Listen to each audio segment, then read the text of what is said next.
Hey, Brad. Hey, Ariana. Just wanted to share that I got an executed contract just right now. Nice. Yep, we got it.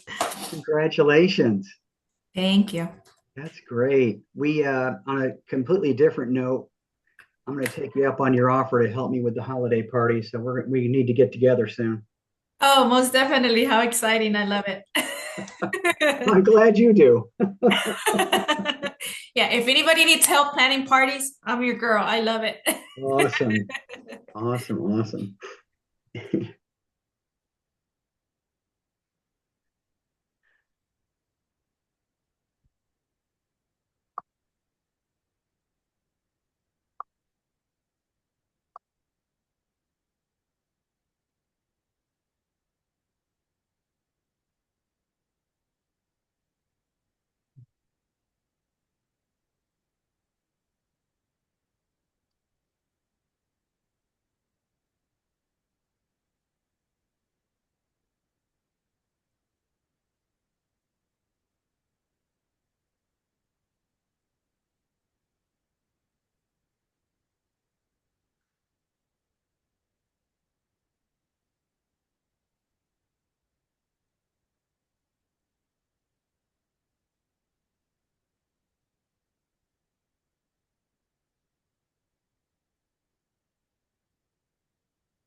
All right, let's go ahead and get started, you guys. I appreciate you hopping on. So today, gosh, is this yeah, it's our first meeting for the month, isn't it? Man. All right, the holidays are upon us. I wanted to spend a fair amount of time today talking about the new changes to the contracts. But before we do that, this meeting is typically where I review a handful of statistics and things of that nature. So without further ado, let's congratulate Laura Velasquez for being November's top producer. November was a little bit lean for us, certainly compared to last year, but just anecdotally, and we can kind of get into, well, we'll get into the numbers in a second, but um, I may have mentioned this last month, but once the election was behind us, I did see, almost some immediate movement.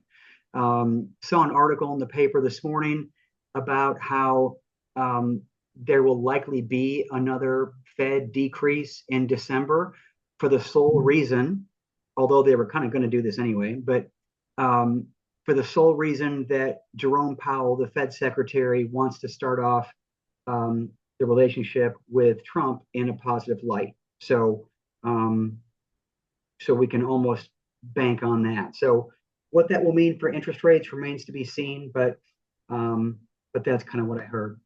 So,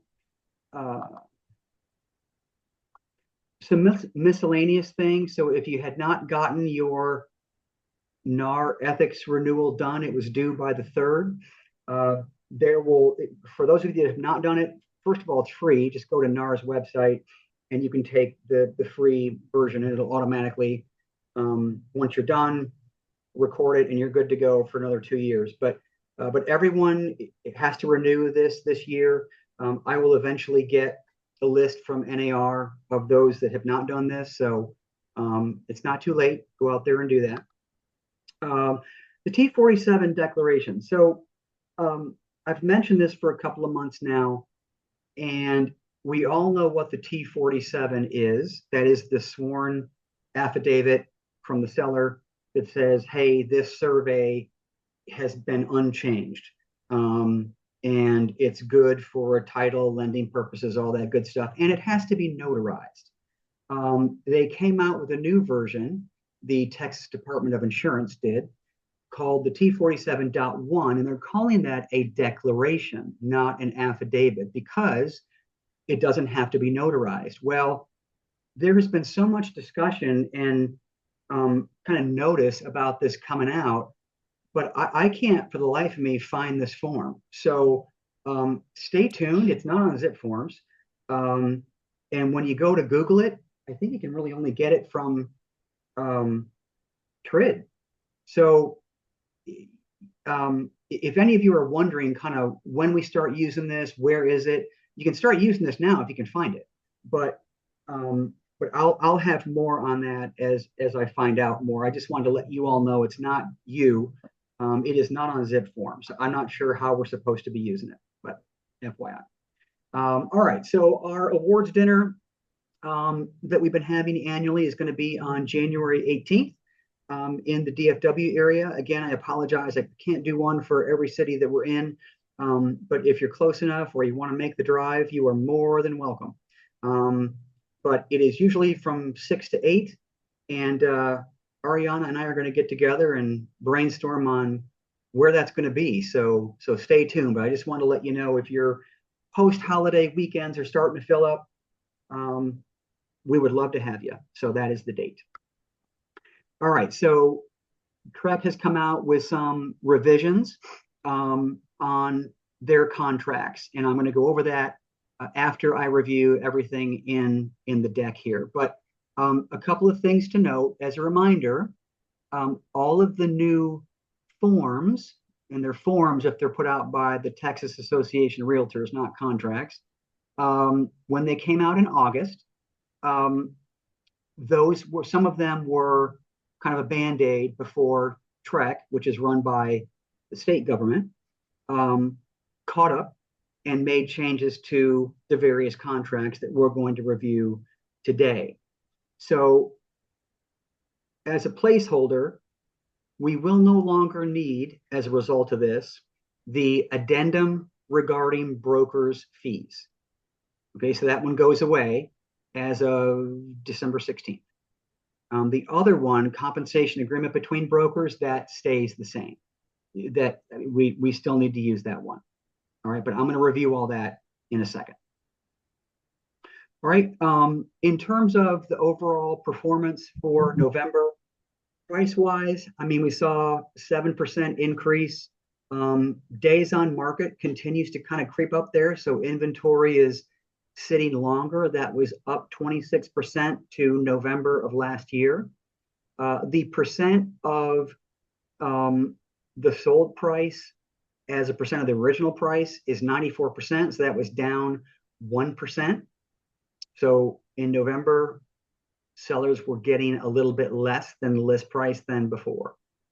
And then the month supply is 4.3, and that's up 27%. So as a reminder, the month supply of inventory means that if uh, no more homes came on the market to sell, it would take 4.3 months to sell the existing inventory at the current pace that they are turning into a contract. Right? Balanced market is 6 months, but 4.3 is still pretty healthy. Right? And then overall closings were up just under 2%. So nothing stellar. I would probably offer that a lot of those came past post-election. So, all right. And then here are kind of where the interest rates are. The interest rates don't follow the stock market. They follow the bond market. I think Stephen locked somebody in yesterday at under 6%. So these fluctuate. And as always, customers can buy down the rate. These are just kind of the, what the average is without buying down the rate. All right. So a couple of legal and ethics questions that I've kind of run up against recently is, and we're going to head into the season where this happens. So the first question is this: what should you do if another realtor's client asks you for a second opinion on general real estate practices? So the operative word there is general. It's usually, those questions are usually not general. They're usually pretty specific. But the answer reads like this: as a Texas realtor, the code of ethics does not preclude you. Now, when they say code of ethics, that means national, NAR. Does not preclude you from offering an opinion about another real estate professional's service or business practices.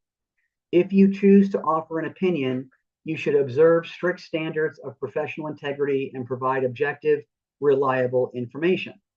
It is a violation of Article 15 of the NAR Code of Ethics to knowingly or recklessly make false statements or misleading statements about another real estate professional. I'll just add in there something disparaging, right? You can't do that. Typically, this comes into play where on the listing side, maybe the home's been sitting there a while and it's your neighbor. Don't know why they didn't use you, but they're asking you now your opinion. And you just need to be careful about how specific you get. You can't use phrases like, well, I would have done this, or you should do this. I would just try and speak in very general terms. All right, and then this one comes up a lot. And the unfortunate thing is that there is no clear-cut answer, but let's just kind of read through what it says. Who gets to pick the title company that will issue the owner policy of the title insurance? So remember, in any transaction that is not a cash transaction, there are two title policies. One is provided and usually purchased by the seller, and then one is required by the buyer's bank, and that is usually paid for by the buyer. But sometimes there's hard feelings about what title company to use, and I get it. But the answer is it depends. If the seller pays for both their policy and the lender policy of the buyer, the seller can pick the title company without violating RESPA. Because remember, the Real Estate Settlement and Procedures Act says the client themselves gets to pick any settlement company that is deemed a settlement company. All right, and title company meets that description. However, if the buyer pays for the owner policy, so this means the seller, so buyer pays for the seller policy, the seller cannot condition the sale of that property on the buyer purchasing the owner policy from a particular title company. Rather, the buyer would get to pick the title company. All right, so it's all about who pays. Now, mind you, those two examples are typically not what happens. So it goes on to say, in situations where the seller pays their policy and the buyer pays their policy, RESPA application is less clear. At least one court has held that where the seller paid for the owner policy and the buyer paid for their own policy, the seller did not violate RESPA by insisting on a particular title company for their owner's policy. The court explained that the seller did not require as a condition of the sale that the buyer use the same title company to issue the lender policy. However, the Consumer Financial Protection Bureau, or the CFPB, and they are the arm of the government that manages RESPA, has yet to take an official position on the law's application in this scenario.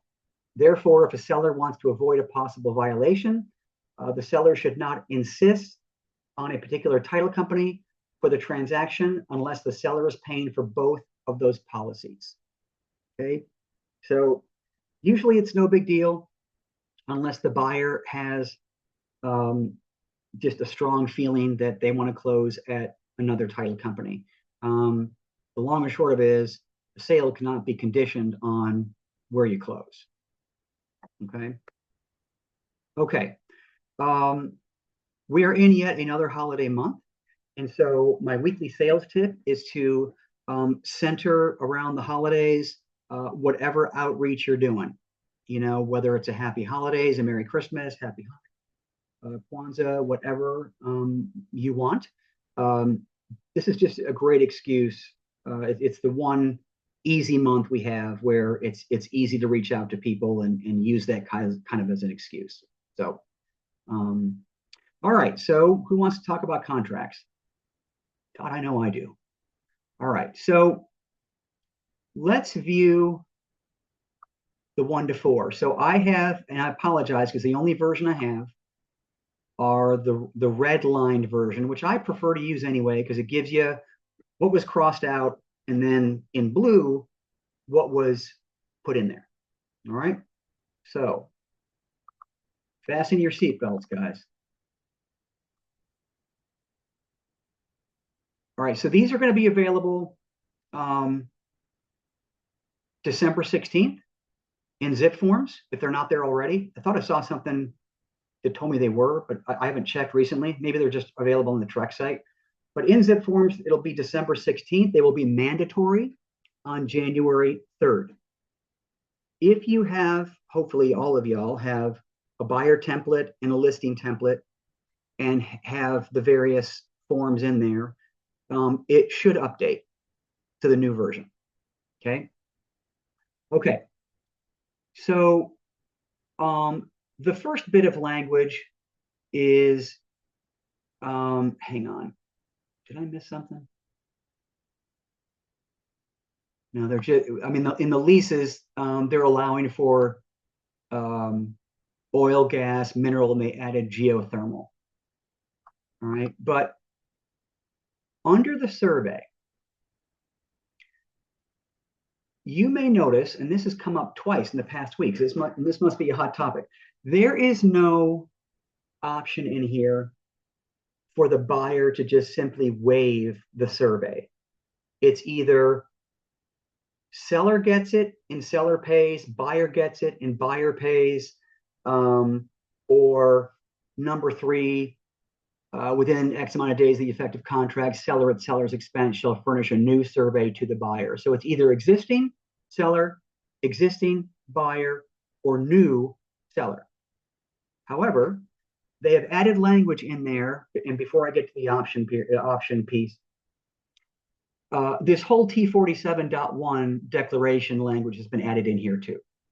Okay, so anywhere that you see the word declaration, that's what they mean, because it says seller shall furnish to buyer and title company seller's existing survey of the property and a residential real property affidavit. That's what it used to say. It used to stop there. That was the one that needed to be notarized, T47.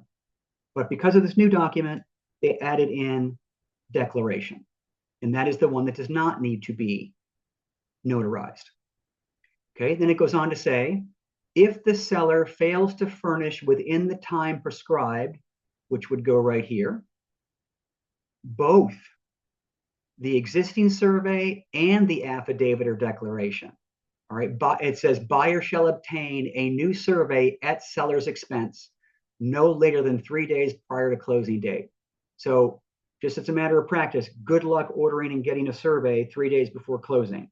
But it says, look, I, the seller, committed to giving you, the buyer, a survey, my existing survey, and either the T47 or the declaration. Both of those have to be satisfied within whatever amount of days you put here. And all it's saying is that buyer shall now obtain a new survey at seller's expense no later than 3 days prior to closing date. If this, and this is the new, if seller fails to furnish all that, the buyer will get both of those, okay, at the seller's expense. Right? Then it goes on to say, if the title company or buyer's lender does not accept the existing survey or the affidavit or declaration, buyer shall obtain a new survey at, and that's where you would check either seller's expense or buyer's expense. Okay, so in my opinion, the buyer is the one who's getting the loan and going through the title process. And so if the title company or their own lender doesn't accept it, it should be probably on the buyer. But as always, negotiable. Okay. Now the next one is a biggie. Option C2. Within X days after the effective date of this contract, the buyer may obtain a new survey at the buyer's expense. So Ariana brought this up the other day. It's so interesting how the change of one word changes the obligation totally. So it says buyer may obtain, not buyer, because it used to say buyer shall, which is the same thing as saying buyer will. Buyer may obtain a new survey at the buyer's expense within whatever days you put here. Buyer is deemed to receive the survey on the date of actual receipt or the date specified in this paragraph, whichever is earlier. Now, here is the clincher. If the buyer fails to obtain the survey, buyer may not terminate the contract under paragraph 2B of the third-party financing addendum just because the survey wasn't obtained. So there's two things at play here. One is an option. So it says within X amount of days, buyer may get a new survey. They may not. If they want to waive it, they can, but they're under no obligation to get it. But it then says, hey, if there's days in here and those days come and go and the buyer doesn't get it, they can't get out of the contract. So it references paragraph 2B of the third-party financing addendum. So let's go to that. That is property approval, right? Not buyer approval, but property approval, right? So this is the part where it says if the property itself does not meet lending requirements, and oh, by the way, the survey is going to be part of that, but the usual suspects are the appraisal, house can't be insured, maybe it's got a ton of, usually it's foundation work or something that absolutely has to be repaired that will then kill the deal because the property doesn't meet lender approval. Same thing goes for the survey. If the survey is not obtained, buyer cannot get out. Okay, they had X amount of days to get it. If they didn't get it, that's their fault. But there may be repercussions with title and lending and thereby affect the closing date because usually those things are mandatory. Okay, everybody with me? Any questions on that? Okay, so that's the closest thing we have so far to a buyer being able to just simply waive the survey. Now, if you want my personal, professional broker opinion, I don't think the survey should ever be waived because, especially if you're getting title insurance, and I really don't think the title insurance should ever be waived, but the title company is going to have to know what they're insuring. And the buyer, I would think, is going to want to know what they're buying because the survey is going to display easements and all sorts of other stuff that if you just said, well, just for the sake of time, let's just rush this transaction. I don't need a survey. I would beg to differ. Okay. Yeah, good point, Lily. All right, so moving on. Isn't it fun? Y'all are glad you showed up today. I know it. So they added in here another paragraph that speaks to mold remediation only because it's Texas law that it be disclosed anyway. And apparently, this was left out in other contracts, or I'm sorry, in other versions of this. So it just says certificate of mold remediation. So remember, if a home has had mold remediation done, there is um, there's paperwork that's done, right? And so it says that the property has been remediated for mold. Seller must provide to buyer each certificate of mold damage remediation issued under, and that's the Texas Property Code, during the 5 years preceding the sale of the property. Okay, so in Houston, this is a big deal. In older properties, this is a big deal. In homes that are in floodplains, this is a big deal. So it's in here now. And then under required notices, they've expanded this to give us further examples of what needs to be disclosed. Okay, it was really, really vague 12 months before today. They've added in, mud, PID, utility, water, drainage, and then it goes on to say, and please be aware of this if you have listings, seller's failure to provide applicable statutory notices may provide buyer with remedies or rights to terminate the contract. Okay, that is a big deal because what a shocker it would be to get to 7 days before closing only to find out the home is in a PID and the lender didn't catch it, title didn't catch it, and now the buyer was just made aware that he has to pay an extra $200 a month to satisfy the PID obligation. Okay, so before anything goes live in the MLS, these are important questions to ask. Mr. and Mrs. Seller, can you convey the property? I see that the deed is in only your name, Mr. Seller, but y'all are married, right? Yes. Well, did you know your wife has to sign the documents at closing? No, I did not know that. Glad you asked that question. Is this in a floodplain? Are you in a municipal utility district? Are you in a PID? And it's not acceptable for them to say, I don't know. Tell them to get their title work out from when they bought the home. That'll tell them. Okay, so the consequences are dire if they don't disclose this stuff. Okay, that's why this is in here. All right.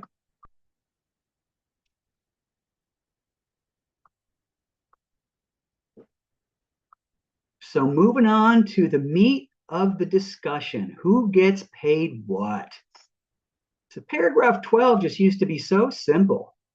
Buyer wants $5,000 for closing costs, and that's where you put it. Well, our world just got a little bit more complicated. So this is why this one, addendum regarding broker's fees, gets to go away. Okay. It simply says, paragraph 12, well, hang on. Let me read what TREC's explanation is of this section. In light of recent discussions surrounding broker compensation, paragraph 12A1A and 12A2 adds that each party pays the brokerage fees that they have each agreed to pay. So let's stop there.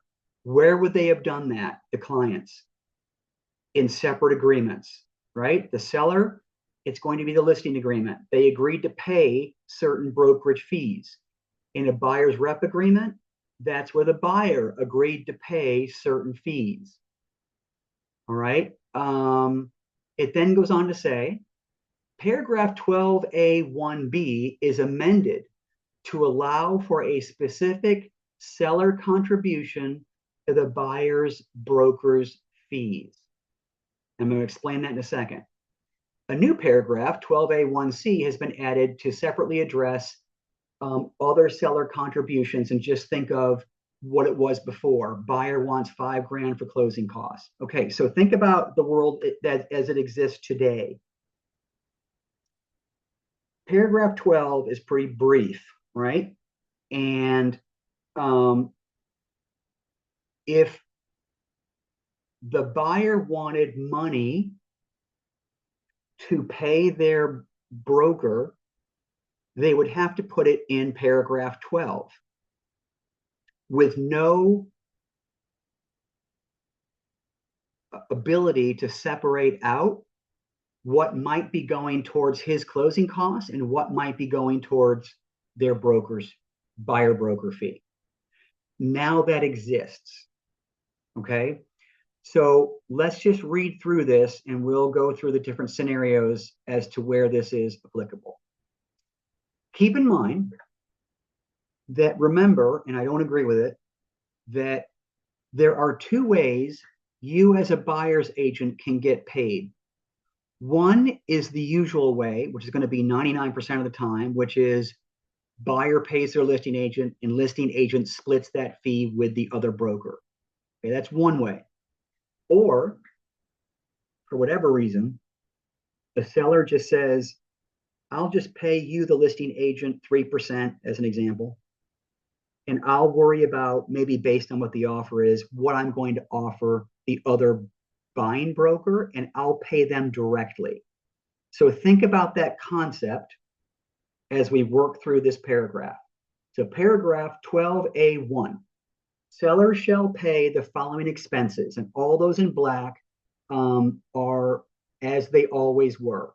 So seller's loan liability, tax statements or certificates, prep of the deed, 1/2 of the escrow fees, until you get to this blue where it says, and brokerage fees that the seller has agreed to pay. Where would they do that? Right here. Okay, so if you agreed with your seller that they pay 6% to you and then you split it, this is how you fill this out, right? Which is to say that you're not filling in paragraph B on the listing agreement, where it says only the seller pays directly to the buyer's agent, right? So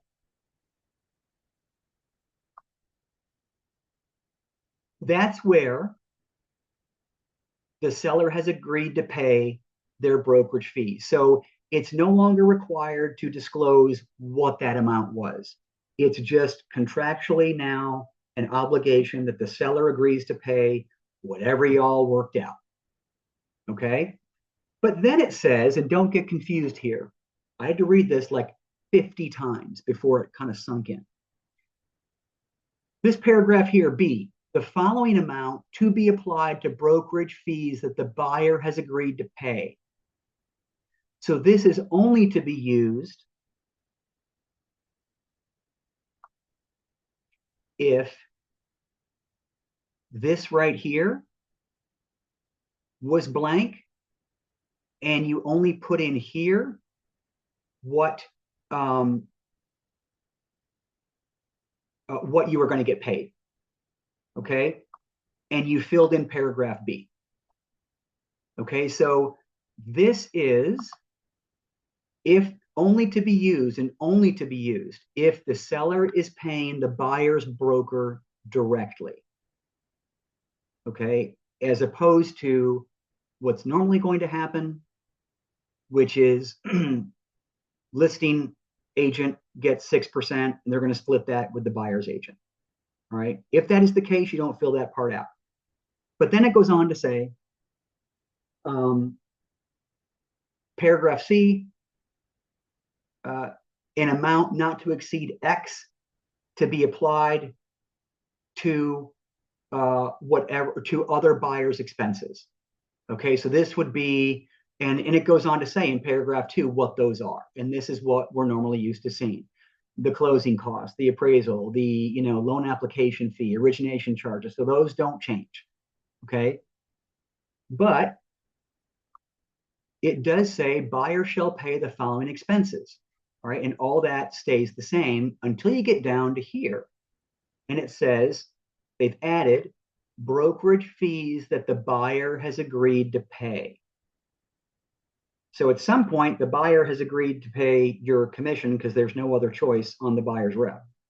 Now it does say we're gonna try and get that from the seller. If I can't, then you're on the hook for it, right? So just know that this document, this paragraph, now respectively outlines seller shall pay brokerage fees the seller's agreed to pay, and the buyer shall pay whatever they agreed to pay. Okay? Where it gets confusing is that the seller agreed to pay a certain amount to you as the listing agent to list their home. And again, 99% of the time, it's going to be this 6%. But you'll notice that it goes on to say 3% will go to the other broker. That's what this means. Seller agrees to pay brokerage fees the seller agreed to pay. But if you'll notice here, this is the authorization to do that. And it was already established in the listing agreement. So it says if the other broker procures a buyer that purchases the property, seller authorizes the broker, which in this case is the listing broker, to pay the other broker whatever is in this section, which is 3%. Okay, so all this is already covered here. Okay, now to make sure that this happens, right? In other words, 6% get split. Well, this still has to be in play, right? Because unless both brokerages agree to split that 6%, it's not valid. So that's just an explanation as to why this document still has to exist. All right, so compensation agreement between brokers stays. Addendum regarding brokers' fees goes away. I know that was a lot to cover. Any questions on that section? Brad, I have a question. Yep. So as representing the buyer, do we still call each individual listing agent prior to showing a home just to confirm what they're offering the buyer's agent? Yes and no. So I would do that. If you can't get a hold of them, and of course, you want to submit an offer as quickly as you can, I would assume that they're paying 3%, and I would write that in here. And if they are not, you had no way of knowing because you couldn't get a hold of them. But if they don't, they're going to push back and say, we're only offering X. And then you would redo this and send it back. Because this doesn't affect your client. So you could do that and still submit the offer because the only people that sign it are the brokerages. But I think that it's always good to either get in a text format, email, or verbal what it is they're going to offer so that you don't waste time. Thank you. Yeah. Anything else? All right. So 9 times out of 10, you're not going to use paragraph B here because that's only when the seller's paying directly. All right. So I think that was it on that one. Yeah, that was it for the 1 to 4. The other significant changes are in the third-party financing addendum. And that is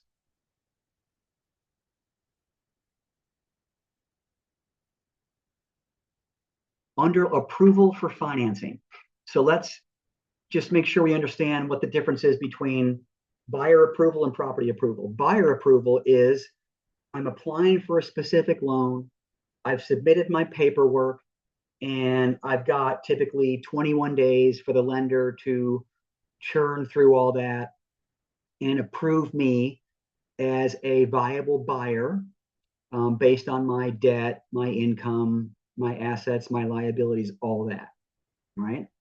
But there are instances where your buyer won't qualify, and now comes the time to terminate the contract.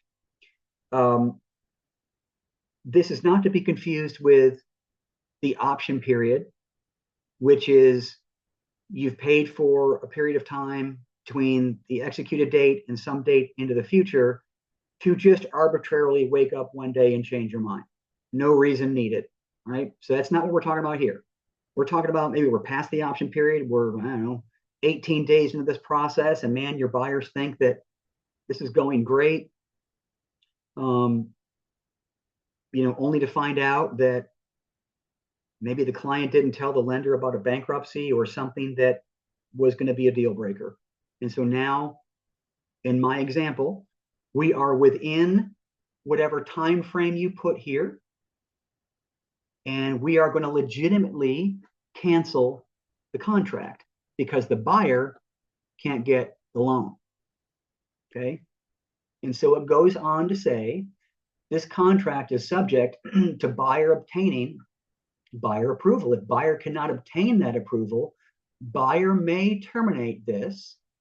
Now, again, they don't have to, but if they can't get a loan, they're probably going to. But it does say may terminate this contract within X amount of days after the effective date of the contract by giving, this is where it's changed, by giving the seller one, notice of termination, which is that one pager, okay, buyer's notice of termination of contract, and not or, but and a copy of a written statement from the lender setting forth the reason the lender wouldn't approve them for the loan.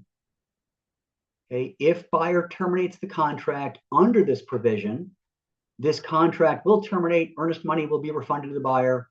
If buyer doesn't terminate in time, it's no longer subject to buyer approval. It's oh gosh, this is going through.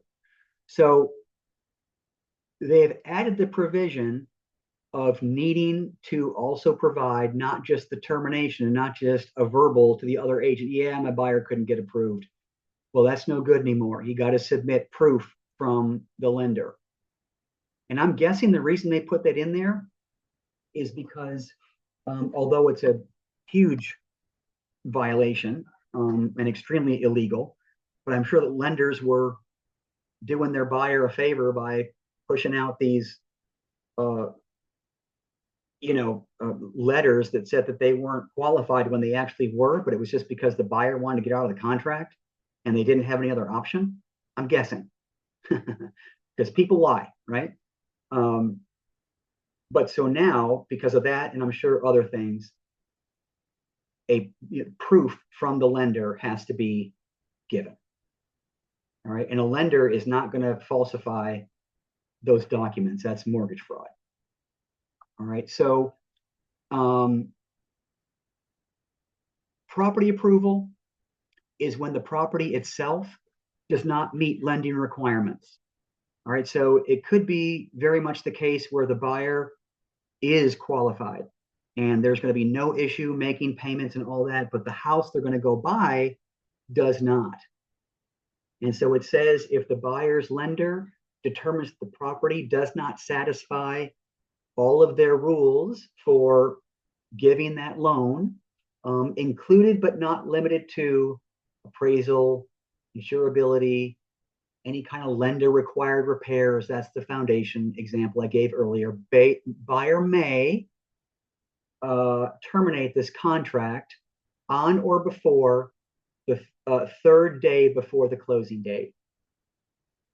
Okay, so if the way this reads, if it's day 22 and buyer just got word that they couldn't get insurance because the roof is 30 years old, they could technically try and solve that another way and sit on that and still be good as long as they canceled the third day before the scheduled closing date.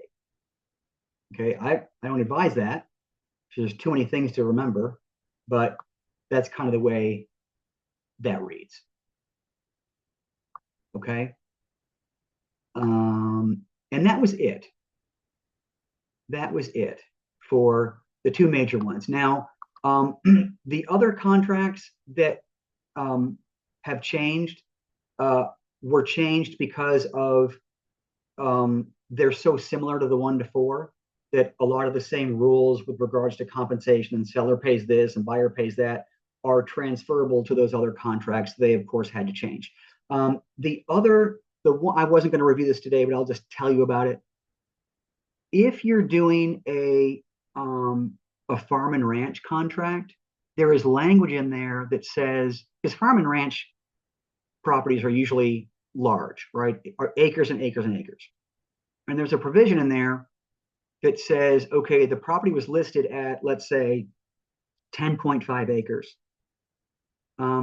If the survey or a survey is done and it's proven that it's actually less than that, then we're going to adjust the sales price plus or minus by a certain amount. That option exists. Whether the buyer wants to do it is another story. But if I were a buyer, I wouldn't want to pay for something that was less than what the MLS said. Well, that now is in unimproved property contract as well, okay, because that's land. And similarly, if a plot of land is listed at, an acre and it only turns out to be a quarter of an acre, well, the buyer shouldn't have to pay what the list price was for an acre. So that's in there. All right. All right. So those are the major changes of the contracts.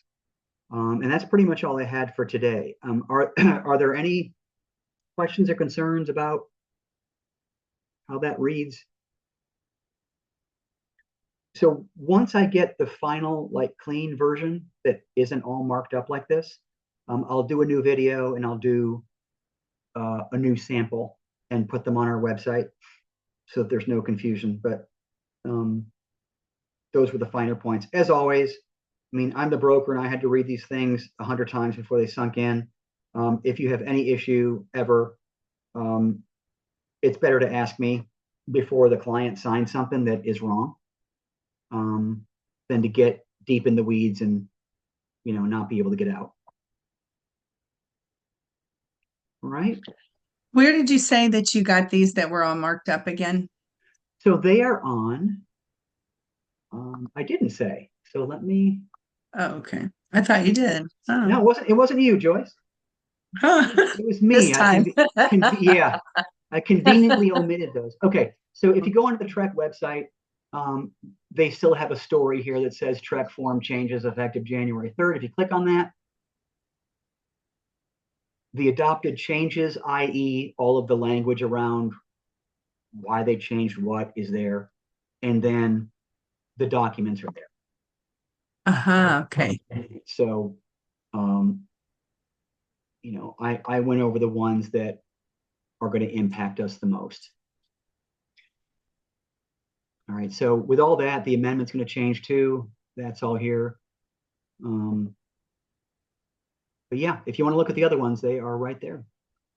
So Thank Brad, when you. we log into Zip Forms to know it's the new form, is it going to have a date on there? Because there's always multiple versions of every form. So to Yeah, know that's a you're good using the point. correct current one.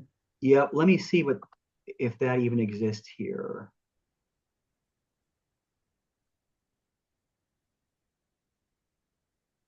Yeah, there's the new date.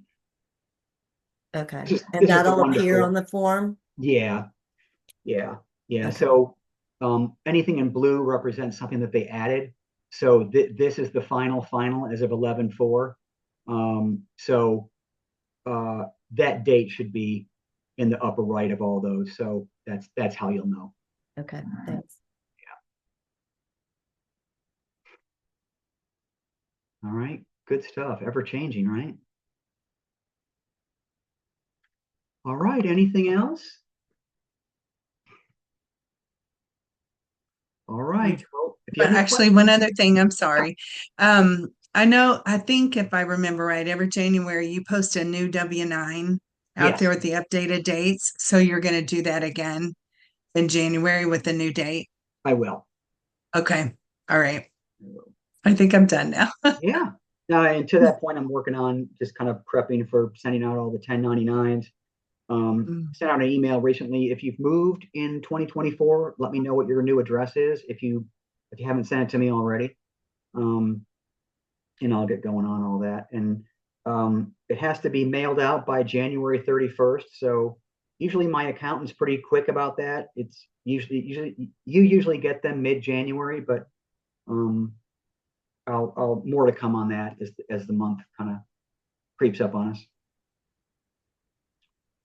All right, y'all. Well, have a good rest of the week. And as always, if you have any questions on these, just reach out.